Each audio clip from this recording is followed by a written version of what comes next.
안녕하십니까. 9월 30일 제5주차 1학년 현대과학의 이해 또는 자연과학의 이해 동영상 강의를 시작하겠습니다. 먼저 여러분 그 과제 제출 현황을 확인해 보세요. 3, 4교시 3, 4교시죠. 현대과학의 이해 그 다음에 5, 6교시 자연과학의 이해 자기 이름이 없으면 냈는데 이름이 없으면 오픈 톡방이나 개인적인 메일로 질문을 하시기 바랍니다. 지난 과제는 이제 약간 시사 용어에 해당이 되는 탄소 중립에 대해서 조사해보고 관련 학문 그리고 개인이 할 수 있는 일, 뭐 이런 거를 조사해 오는 것인데, 대체로 여러분이 잘 했습니다. 이제 그 편집하는 그 관점에서 봤을 때, 그냥 특별한 편집 없이 텍스트만 쭉 나열한 사람도 있고, 좀 더 보기 좋게 편집을 한 사람도 있어서 그 정도 차이가 있고 또 내용상으로도 좀 차이가 있기는 해요. 근데 뭐 특별히 못했거나 틀렸거나 이런 거는 뭐 그렇게 주관적인 질문이 많이 있어서 별로 없습니다. 개인적으로 내가 생각할 때 관련 학문은 뭐 여러 가지가 있겠지만 이게 이제 결국은 탄소를 쓰는 이산화탄소를 배출하는 입장에서 탄소를 쓰는 가장 주된 그 뭐라고 할까 사용처가 연소를 해서 에너지를 얻는 것인데 자동차나 발전소 등에서 결국은 대체 에너지를 얼마나 이제 좋은 걸로 바꿀 수 있느냐 이게 이제 관건이거든요. 그래서 에너지 하면 이제 전기 쪽이 많이 관련이 돼서 전기화학 이런 분야가 조금 중요할 것 같은데 실제로 여러분의 과제에서는 전기화학을 쓴 학생은 하나도 없습니다. 좀 이제 나하고 생각이 다르긴 한데 하여튼 그것도 있었으면 좋겠다 하는 생각이 들었어요. 지난주 마지막 화면이 원소의 존재비라고 해서 지각과 인체를 구성하는 원소들의 존재비를 많은 것부터 표로 나타낸 요 화면이었는데 이 제목을 클릭하면 ptable.com으로 연결된다고 얘기를 했죠. 이 제목을 클릭하면 그래서 그 ptable.com의 주기율표를 설명하는데 시간을 좀 많이 할애를 했습니다. 그래서 정작 이 표에 대한 얘기는 지난 시간에 거의 안 했죠. 간단히만 설명을 하면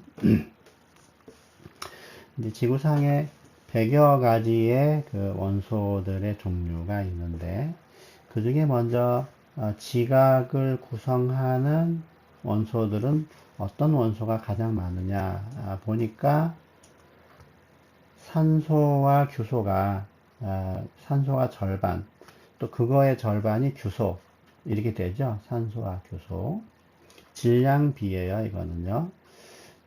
우리가 이제 지각은 지구의 표면에서 적당히 안쪽으로 뭐 30km 정도 이렇게 들어가 있는 그 층을 말하는데 땅을 파고 들어가면 뭐 대부분 암석이 나오고 암석 중에 거의 대부분이 이제 화강암이 이제 많이 있는데 그 주 성분이 석영인데 SiO2라고 화학식이 되어 있습니다. 그러니까 Si하고 O가 많이 있겠죠. 그 다음에 이제 뭐 알루미늄, 철, 또 탄산칼슘, 석회암지대에 칼슘이 많으니까 탄산칼슘, 소듐. 벌써 비율이 처음 두 개만 빼면 급격하게 줄어들죠. 그 다음으로 이어지는 원소들이 이렇게 미량씩 존재를 해요. 어떤 원소들은 아주 조금밖에 없죠. 지구상에. 예, 보니까 탄소는 0.08%다. 지각의 구성 원소 중에. 그런데 인체를 구성하는 원소들을 또 조사해 보면 사람이나 뭐 동물이나 비슷한데 식물도 뭐 약간의 차이는 있지만 사람이나 동물들은 이제 물이 절반 이상 뭐 그다음에 살이 단백질이 또 대부분 뼈가 좀 있죠. 그래서 일단 물이 H2O니까 산소하고 수소가 많고 또 단백질은 CHO 약간의 N 들어있으니까 결국은 CHON이 주 성분을 이룬다. 얘는 좀 소량이에요. 그렇죠? 뭐 지방도 CHO로 되어 있고 등등. 그래서 산소가 굉장히 많은 비중을 차지하고 탄소가 두 번째.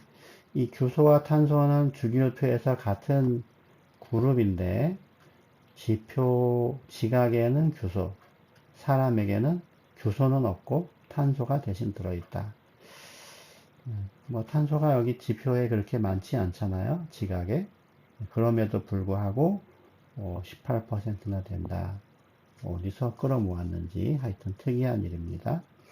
쭉 이제 나머지들이 순서대로 따라오고 더 작은 원소들은 이렇게 이어지고 있어요. 처음 이제 원소 기호를 접하는 입장에서는 잘 모르는 것도 있을지 모르겠는데 그래도 대체로 알파벳을 보면 원소의 이름이 연상이 되는 게 많아요. 적어도 여기 있는 것들은. 모르면 한번 주기율표에서 한번 찾아보세요. 여기 보면 티타늄 또는 타이타늄이 있고 나머지는 뭐 망간 대체로 알 수 있는 것들이 많이 있습니다. 이 존재 비는 이제 책마다 조금씩 달라요. 지각이나 인체, 뭐 인체에도 뭐 사람마다 연령마다 다 다르니까 그 수분의 함량이 다르니까 그래서 이제 그 어떤 책에서 자료를 가지고 왔느냐에 따라서 이 숫자가 다를 수도 있습니다. 참고로 그 ptable.com을 보면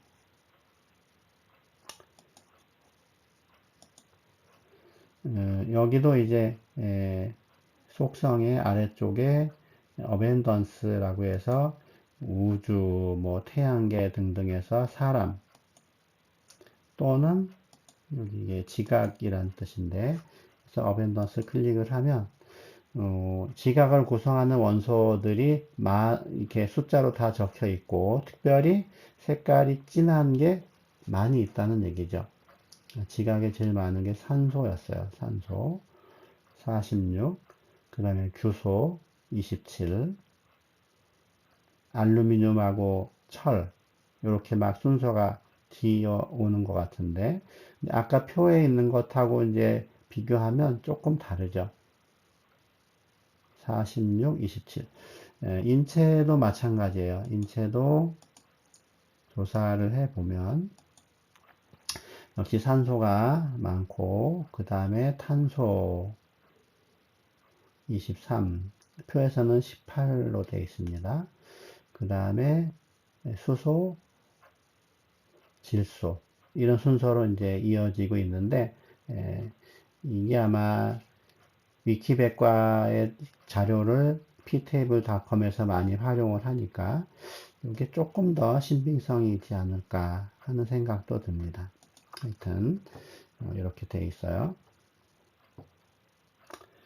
자, 그 다음에 이제 우리가 이제 화학이나 물리, 특히 이제 과학에서는 이제 실험을 하고 측정을 해서 여러 가지 수치로 된 데이터들을 처리하게 되는데 그 숫자로 나오는 그 값이 단위가 뭐냐에 따라서 이제 해석을 다르게 하게 되는데 같은 물리량이라고 하더라도 단위에 따라서 숫자가 달라지게 되죠.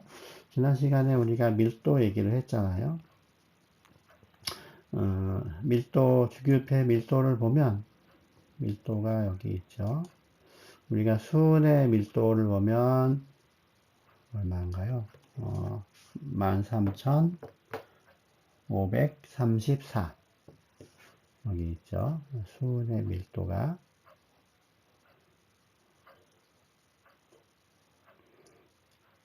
이게 클릭을 해 놓고 가야 되겠네요. 13,534. 근데 위키백과에서 수은을 우리가 이제 클릭을 하면 여기도 역시 이제 속성이 나오는데 여기에서 밀도는 이번엔 13.534예요. 또 만약에 뭐 구글에서 이제 미국의 어떤 사이트에서 수은의 밀도를 검색한다 그러면은 뭐 846 뭐 이렇게 나올 수가 있는데 이것들은 왜 다르냐? 단위 때문에 그래요.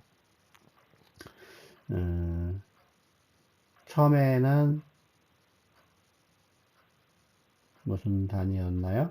킬로그램 퍼 미터 세제곱이고 그 위키백과에서는 그램 퍼 세제곱 센티미터고 또 800 얼마가 나오는 거는 파운드 퍼 피트의 세제곱 피트.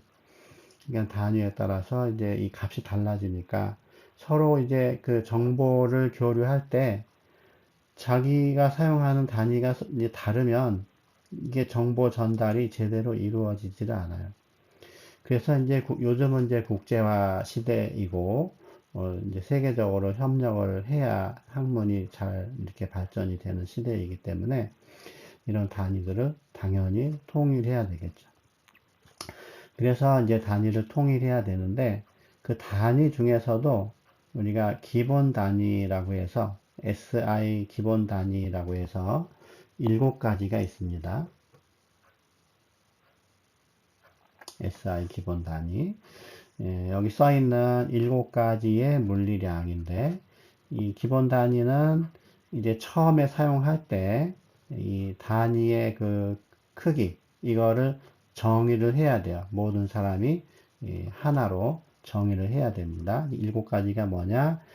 질량, 길이, 시간, 전류, 온도, 광도, 물질의 양. 이 7가지는 정의를 해야 되는 거고 나머지 단위들 아까 말한 밀도는 뭐 그램 퍼 세제곱 센티미터 이런 거는 이 7가지 중에 몇 개를 적절하게 곱하거나 나눠서 만들어져요. 그래서 요 7가지를 기본 단위라고 그러고 기본 단위를 적당하게 이제 그 합해서 사용하는 거는 유도 단위라고 합니다. 그래서 이 기본 단위는 정의를 해야 되는데 일단 기호 단위는 이렇게 돼 있어요. 그 킬로그램, 미터, 초, 암페어, 켈빈, 칸델라, 몰. 질량의 단위는 표준이 그램이 아니고 킬로그램이에요. 접두사 킬로가 붙었어요. 나머지는 그런 수량을 나타내는 접두사가 없이 단위 이름만 쭉 따라오죠. 그 약간 차이가 있습니다. 그리고 표시는 이제 이것도 약속이니까 이 대소문자를 잘 구분해야 돼요. 요거를 킬로그램의 K를 뭐 대문자로 쓰거나 G를 대문자로 쓰는 거는 뭐 일상적인 그 문서에서는 큰 문제가 안 되지만 그 과학 잡지 같은데 교과서 이런 데서는 대소문자를 잘 구분해야 된다. 초는 뭐 2가지 다 쓴다 하는 겁니다. 정의를 한다는 거는 이제 1m 길이의 단위가 미터인데 그러면은 1m를 어느 정도 길이로 할 것이냐 요걸 이제 어느 나라나 똑같이 정해야 그 길이와 관련된 그 정보 교류에 이상이 없겠죠. 그래서 1m를 정의를 해야 돼요. 예전에는 뭐 우리가 사용하는 1m짜리 그 금속 특수 합금을 딱 두고 요 길이를 1m로 하자 했는데 그게 그 표준을 가지고 있는 나라에서는 사용하기 쉽겠지만 없는 나라에서는 정밀한 계산을 하기 위해서는 표준하고 비교해야 되는데 이게 불편해요. 킬로그램도 마찬가지고 나머지들도 다 그렇겠죠. 그래서 요즘에는 이제 첨단 과학을 이용해서 이 단위들의 크기를 정의를 내렸어요. 여기 숫자가 이제 예를 들어서 두 개가 지금 숫자가 나와 있는데 1m를 어떻게 정할 것이냐. 진공에서 빛이 굉장히 빠른 속도로 진행을 하는데 요만한 시간 동안에 가는 거리를 1m로 하자. 거의 3억에 가깝죠? 3억 분의 1초. 이 숫자가 꽤 많습니다. 요만한 아주 굉장히 짧은 시간에 빛이 나가는 그 거리, 요거를 1m로 하자. 과학이 발달하지 않은 나라에서는 1m를 검증하는 게 거의 뭐 불가능해요. 그렇죠? 하여튼 요렇게 이제 추상적으로 정의를 하는 거죠. 어찌 보면 구체적인 물체가 있는 게 아니고 뭐 시간 같으면은 세슘 133 질량을 말하죠. 질량수 이런 원자에서 어떤 특정한 그 파장의 빛이 방출이 되는데 그 중에 어떤 한 파장의 빛이 이만한 진동을 하는 동안에 걸리는 시간 요거를 1초라고 하자. 뭐 굉장히 빠르게 진동을 하는 빛이 있습니다. 이런 식으로 정하니까 일반인들은 뭐 잘 알아듣기가 힘들어요. 킬로그램은 최근까지만 해도 1kg짜리 특수 합금을 잘 박물관에 보관을 해서 그거를 1kg으로 하자 했는데 이게 이제 시간이 지나면서 약간씩 이렇게 뭐 녹이 쓴다고 할까 이런 변화가 일어날 가능성이 있어서 항상 불안해 왔는데 최근에 킬로그램도 이제 어떤 구체적인 물건이 아니라 이제 어떤 물리적인 특성을 이용해서 1kg을 정의를 했습니다. 재작년인가 아마 그때쯤 했을 거예요. 그래서 지금은 이 모든 물리량 기본 단위를 그 과학의 지식을 이용해서 어떤 그 특징들을 이렇게 이용해서 정의를 했어요. 보통 사람들이 그 정의를 읽어봐도 뭐 이렇게 딱 그 눈에 들어오지는 않는 그런 방식으로 했습니다. 참고로 여기 크리스라고 해서 한번 눌러보면 한국표준과학연구원이라고 되어 있죠. 크리스. 이게 이제 그 과학기술의 표준을 담당하는 연구소다. 이렇게 생각하면 돼요. 보니까 한국표준시도 홈페이지에 떠 있고, 이 중에 이제 표준 이야기에서 표준이란 SI 단위 속에 이런 걸 이제 클릭을 하면 방금 설명한 내용들이 있어요. SI 단위 소개를 누르면 보니까 여기 7개의 단위에 대해서 1 단위를 어떻게 약속을 했느냐. 아까 초 얘기했죠. 요렇게 이만한 그 진동을 하는 동안에 걸리는 시간. 또 길이는 빛이 이만한 시간 동안에 가는 거리. 뭐 등등이에요. 그렇죠? 질량도 예전엔 킬로그램 원기가 있었는데 이제 플랑크 상수를 이용해서 이렇게 설명을 했습니다. 읽어도 뭐 잘 딱딱 이해가 안 됩니다. 그래서 보니까 여기 진한 글씨들이 있죠.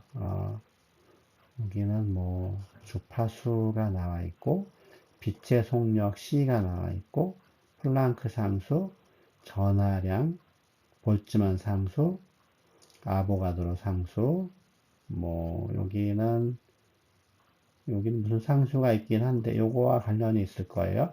이런 것들을 이용해서 각 그 물리량마다 특정한 상수를 도입을 해서 그거를 맞출 수 있는 양을 1 단위로 했다 하는 거고요.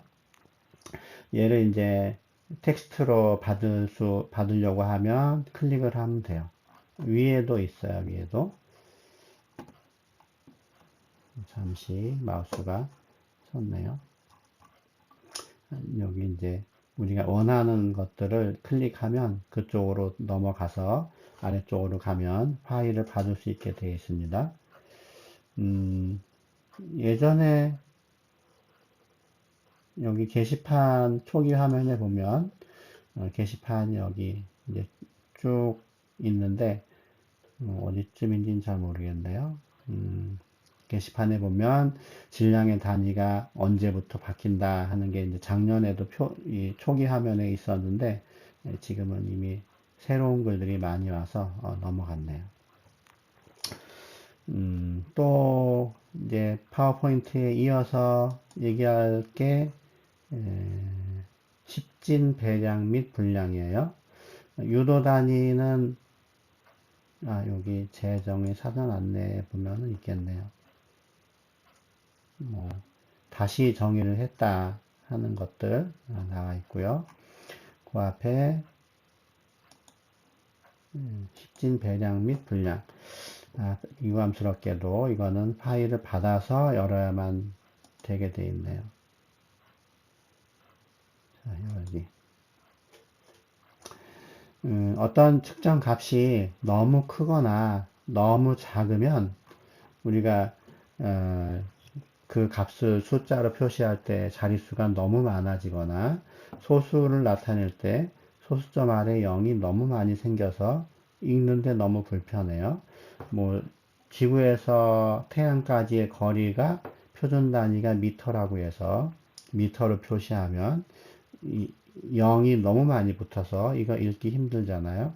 그럴 때 쓰는 두 가지 방법 중에 하나가 첫 번째가 접두어를 사용한다. 두 번째는 그냥 지수를 이용해서 숫자를 쓴다. 뭐 그런 두 가지 방법이 있는데 이 표준 SI 접두어가 여기 몇 개가 있어요. 커지는 쪽으로 이제 이게 배량이 되겠죠. 커지는 쪽.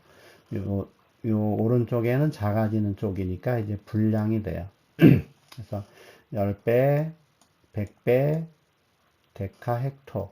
그 다음부터는 이제 1000배부터는 10의 세제곱씩 계속 곱해지는 크기로 바뀌는데 킬로, 메가, 기가, 테라 등등. 기호는 이렇게 된다. 대소문자 확실하게 구분해야 됩니다. 자, 작아지는 쪽으로는 10분의 1배, 100분의 1배, 데시와 센티. 그 다음부터 역시 1000분의 1부터는 이제 그것의 1000분의 1씩 쭉 작아지는 크기로 나열되어 있고, 밀리, 마이크로, 나노, 피코 등등등. 뭐, 여기에 없는 더 크거나 더 작은 접두사들도 더 있긴 있어요. 여러분이 네이버에서 뭐, 10진 배량 및 분량 접두사 뭐 이런 식으로 검색하거나 적당히 붙이면은 이거보다 훨씬 많은 값을 얻을 수가 있습니다.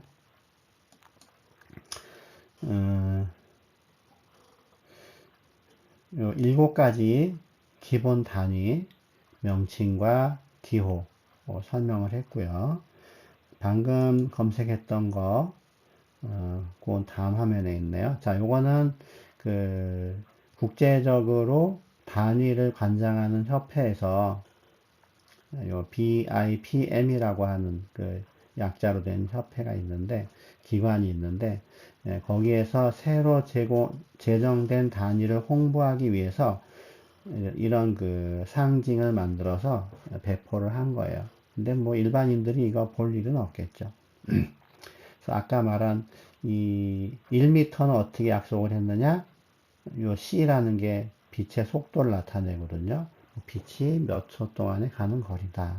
이런 식으로 이 나머지들 킬로그램이나 초나 전류의 암페어나 뭐 이 절대 온도나 이런 거 전부 다 상수들과 연관이 돼 있다. 뭐 그냥 그렇게만 여러분이 아시면 되고요. 이제 수량을 나타내는 접두사에 많이 쓰이는 것만 적어 봤습니다. 커지는 쪽으로 킬로, 메가, 기가, 테라 훨씬 더 많았죠. 킬로 사이에 헥토, 그 밑에 헥토가 있고 또 하나 있었죠. 데카였나요? 그 다음에 작아지는 쪽으로는 이제 10분의 1, 100분의 1부터 데시, 센티, 밀리마이크로 등등등.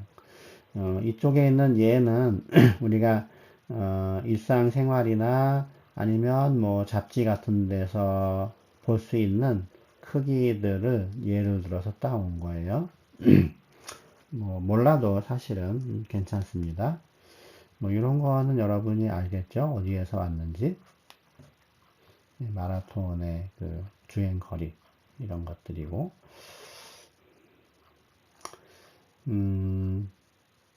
책에서도 이와 관련된 그 페이지를 찾아보면 이제 그 SI 단위라는 게 이제 7개가 이렇게 있다고 했어요. 7개가 있고 그 다음에 수량을 나타내는 접두사들이 한 10개 정도 여기 실려 있죠.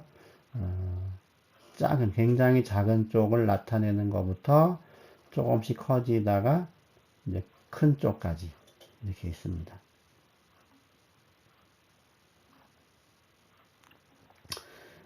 SI 단위에 대해서 간단히 몇 개만 여기서 설명을 했어요. 그렇게 뭐 많이 설명하지는 않고 있습니다. 더는 안 봐도 될 것 같은데 이제 유도 단위가 조금 나오고 숫자 취급에 대한 얘기는 다음 시간에 배울 겁니다. 뭐 하나 보여줄 게 있기는 있었는데 자, 요 단위 얘기는 이 정도만 하고요.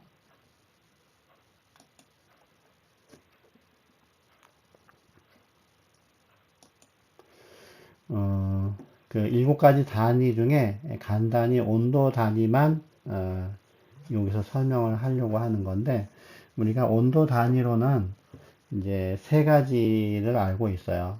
물론 2개만 아는 사람도 있고 그래서 이제 셀시우스라고 해서 섭씨 도씨라고 하는 거, 그 다음에 파렌하이트 화씨라고 하는 도 F가 있고 켈빈 또는 절대 온도라고 해서 K가 있습니다. 도 K가 아니고 그냥 K예요. 요 단위들을 서로 이제 동양권에서는 섭씨를 사용하고 유럽이나 미국은 화씨를 사용하고 학술적으로는 이 켈빈을 사용하기 때문에 우리가 이제 여행을 국제적으로 다니는 시대이고 외국의 여러 가지 정보를 인터넷을 통해서 많이 얻으니까 이제 이런 여러 가지 그 단위들의 크기를 이쪽에서 저쪽으로 그러니까 섭씨 온도가 주어지면 사람의 체온이 36.5도다.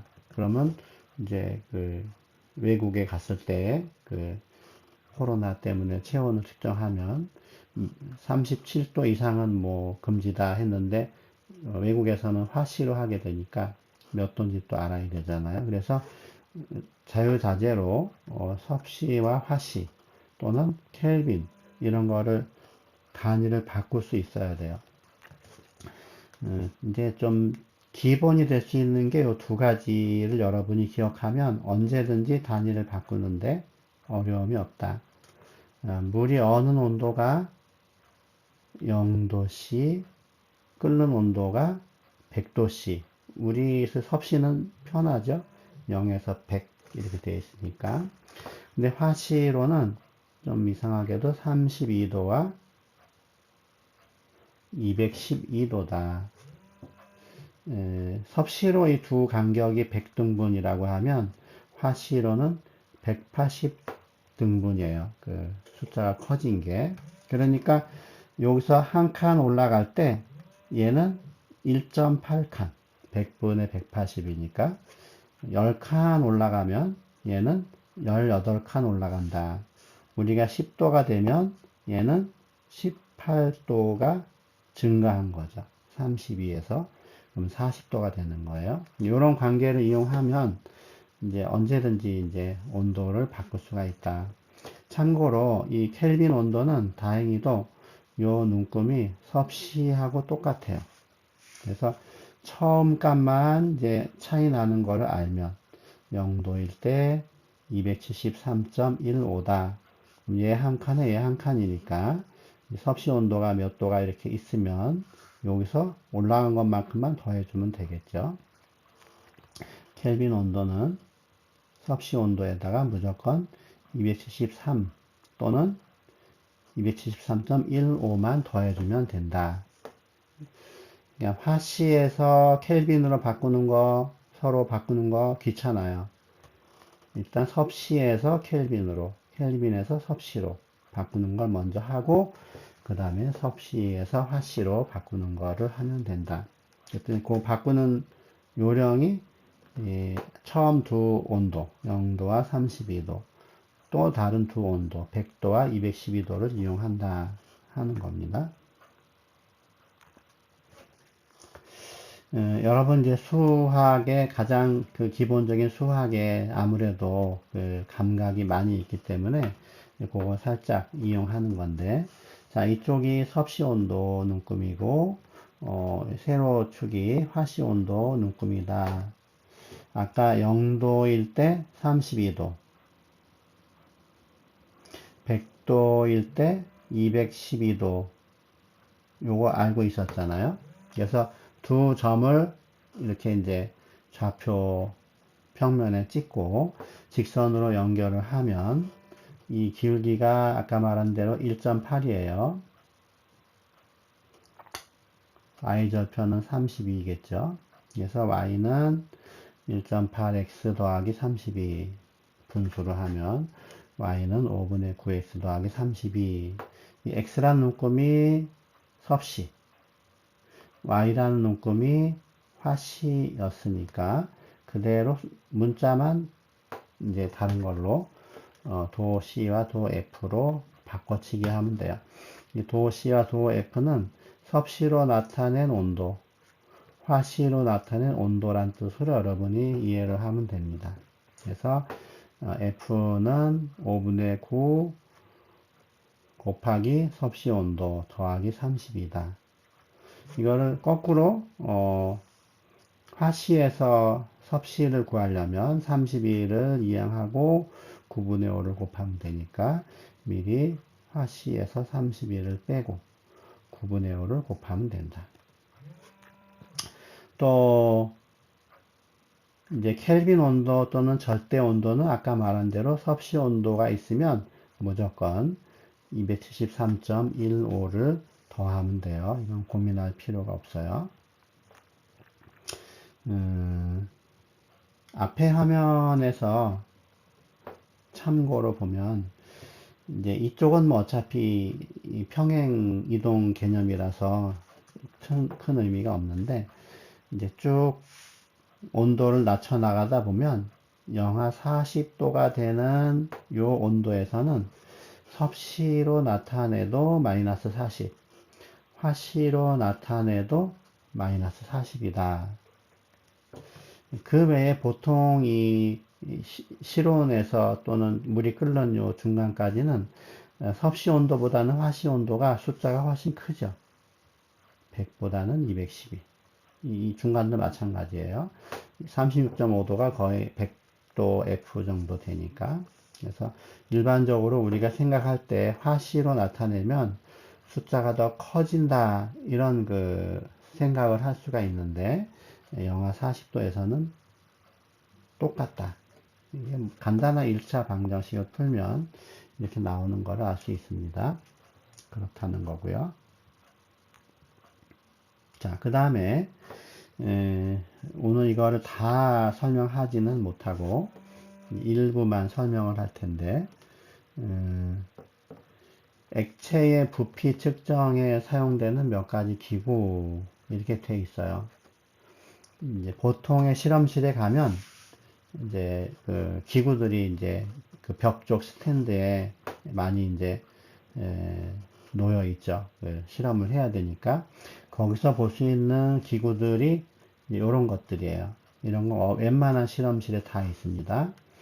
다 이거는 액체들의 부피가 그 양이 얼마나 되느냐 하는 거와 관련이 있는데 그때그때 용도가 조금씩 다르기 때문에 우리가 구분을 잘 해서 사용해야 되고 또 이름도 잘 알아야 돼요. 이제 이 어떤 실험 활동을 만약에 하게 되면 이제 다른 사람으로부터 뭐를 뭐 달라고 할 때 이름을 모르면 설명하기 힘들잖아요.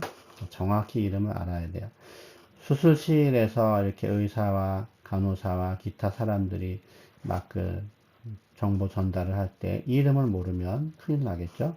정확하게 이름을 알아야 되는데 뭐 죽고 사는 문제는 아니지만 정확하게 이름을 알고 용도를 알 필요가 있다.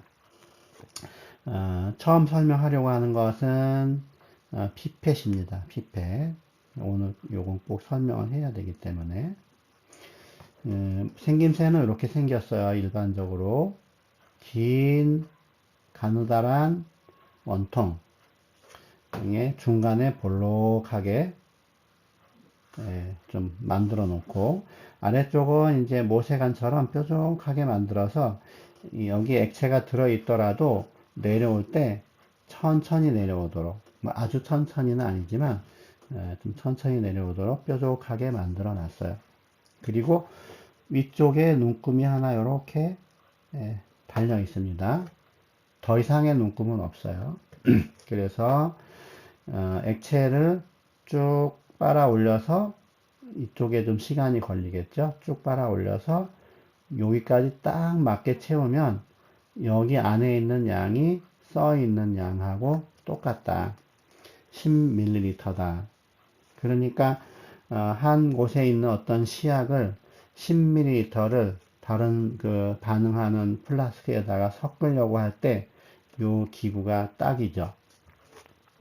정확하게 여기까지 채워서 원하는 용기에 갖다 놓고 쭉 내리면 정확하게 10ml가 이동하는 거예요.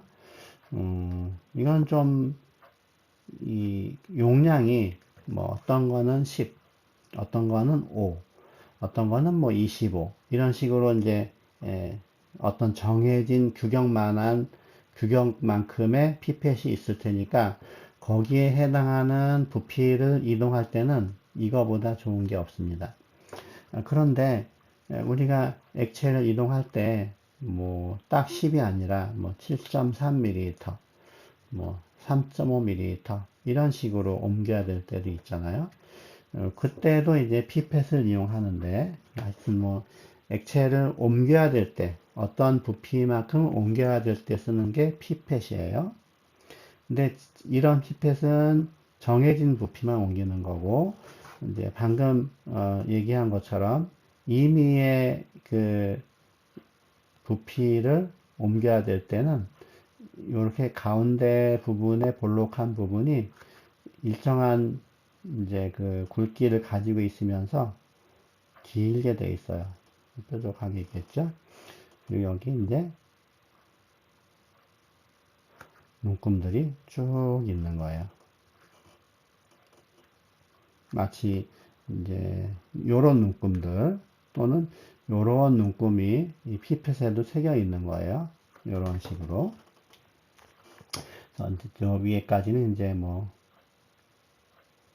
여기서부터 0이고 얼마 내리면은 1ml, 2ml 해서 10ml까지 9ml 나머지 다 내리면 10 이렇게 되도록 그러니까 뭐 3.5를 내리고 싶다 그러면은 여기에서 시작해서 3.5까지만 딱 내리면 되겠죠. 아니면 2에서 시작했으면 5.5까지 딱 내리면 될 거예요. 그러니까 요 눈금의 차이를 이용해서 필요한 만큼 내리면 돼요. 그래서 이 고정된 부피를 내리는 것은 홀 피펫. 그렇지 않고 임의의 부피, 자기가 원하는 부피만큼, 원하는 양만큼 옮길 수 있는 것은 눈금이 새겨졌다 그래서 눈금 피펫. 이렇게 얘기를 해요. 제일 많이 본 건 아마 이거일 텐데, 이 설명은 다음 시간에 할 텐데, 우리 이제 어떤 사람 메스 실린더라고 하는데, 정식 이름이 그레듀에이티드 실린더예요. 그래서 이 눈금 피펫을 그레듀에이티드 피펫이다. 이렇게 영어로 부르기도 합니다. 홀 피펫은 또 이 가운데가 불룩해서 벌브 피펫인가 이렇게 부르기도 하고요. 이제 문제는 액체를 어떻게 여기 이렇게 채울 수 있느냐, 눈금까지. 여기도 적당한 눈금까지 액체를 채워야 되는데, 이 액체를 입으로 이렇게 빨아서 하는 거는 물이면은 상관이 없지만, 시약인 경우에는 아주 위험할 수가 있으니까, 절대로 입으로 빠는 거는 뭐 안 좋은 방법입니다. 그래도 액체를 이 안으로 이제 보내야 되니까, 그 보내는 방법이 이제 사람들이 또 머리를 써서 만들어 놓은 게 있는데, 그게 이제 필러라고 해요. 채우는 거다 이런 뜻이죠. 뭐 필러가 다른 의미로도 많이 쓰이곤 있지만, 우리가 검색창에서 피펫 필러 이렇게 이제 단어를 입력하면 필러라는 그 정보가 엄청 많이 떠요. 그거를 설명을 할게요. 마지막으로.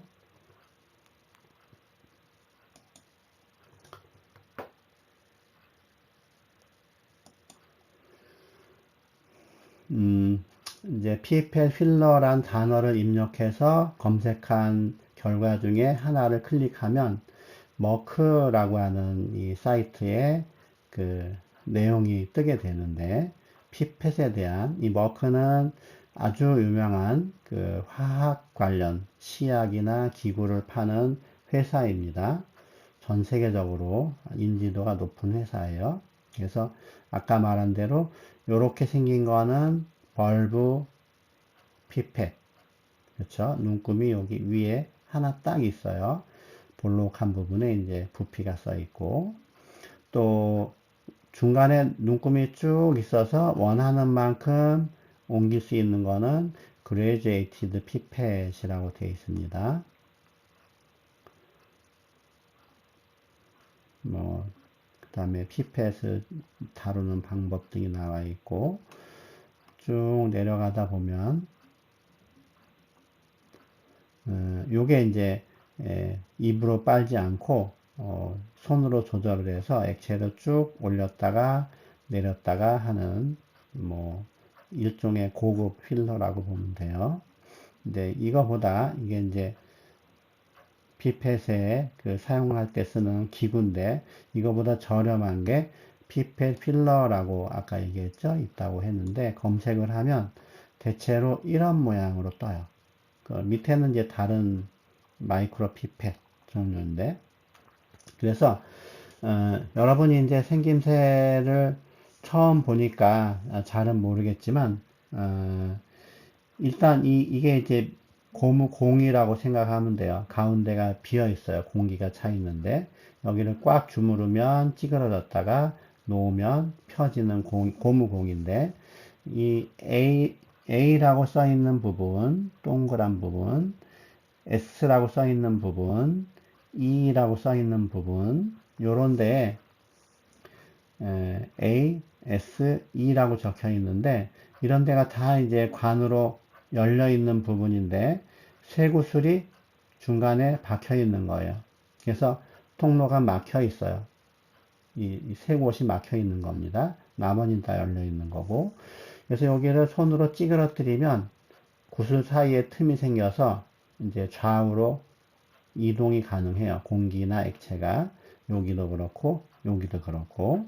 그래서 적절하게 이 버튼들을 누르면서 피펫에다가 얘를 꽂아서 눌렀다 놨다를 이제 하면 액체를 빨아 올렸다가 또 원하는 데서 떨어뜨릴 수도 있다. 이 사용법은 이제 인터넷을 검색하면 나올 테니까 여러분에게 맡길게요. 과제는 이제 설명은 오늘 끝났습니다. 그 네 가지 기구 중에 피펫에 대해서만 설명을 했고, 과제만 알려드릴게요.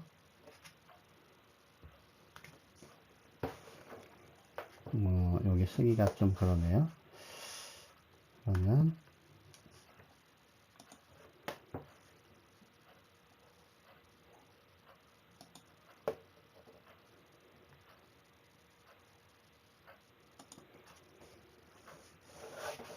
자, 오늘의 과제.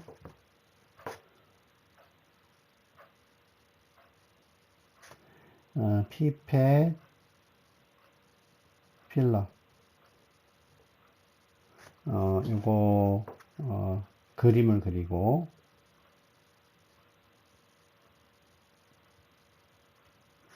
사용법을 잘 설명해서 내는 겁니다. 이 그림을 그리고 거기 앞에 이제 뭐 A와 뭐 S와 E 이런 것들의 알파벳이 써 있는데 이 알파벳의 의미가 뭐냐, 어떤 단어에서 왔을까, 뜻, 어떤 단어에서 왔을까. 뭐 그 사이트마다 조금 다르기는 해요. 그래도 알아둘 필요가 있습니다. 그리고 사용법. 그림은 아까 그 사진처럼 그리면 돼요. 어느 부분에 구슬이 달려 있는지. 그래서 피페 필러, 벌브 모양으로 된 피퍼 필러의 그림을 그리고 사용법을 알아오는 게 과제다. 그 그림에는 ASE라는 알파벳이 적혀 있는데 이 알파벳의 뜻은 무엇일까? 요거까지 조사해 오는 걸로 하겠습니다. 오늘 수업은 여기까지 하겠습니다. 수고하셨습니다.